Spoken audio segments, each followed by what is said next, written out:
हरि ओम. श्री विष्णू सहस्रनाम. श्रीराम कोल्हटकर यांनी केलेले निरूपण. भूतकृत.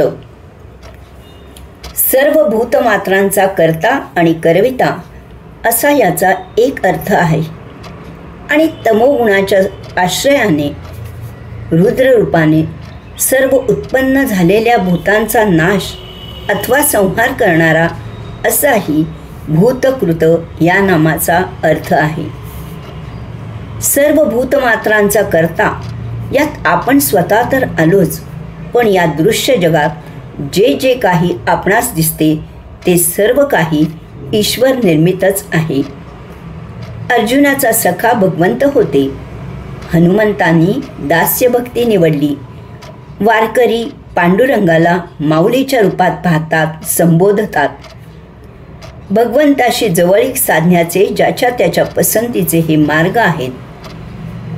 पूर्वी असे म्हणले जायचे की ज्या गावात जाल त्या गावच्या राजाची ओळख करून घ्या, अन्यथा काबाड कष्टामध्येच आयुष्य जाईल. आपण ईश्वर निर्मित आहोत. त्याच्या राज्यात गावात आलो आहोत, राहत आहोत.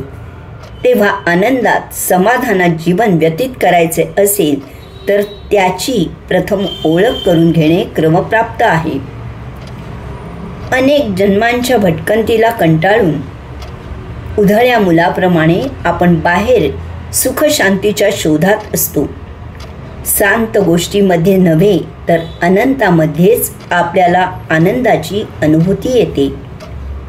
आपण सर्वजण अमर्यादित आनंदाचे अधिकारी असल्याने कुठल्याही मर्यादित गोष्टींमध्ये आपणास आनंद मिळणारच नाही. शांत गोष्टीमध्ये अनुभवास येते ते सुख जे दुःख या नाण्याची दुसरी बाजू असते एवढेच. म्हणूनच शांत गोष्टीच्या प्राप्तीने देखील आपण सदोदित भुकेले आणि असमाधानी राहतो.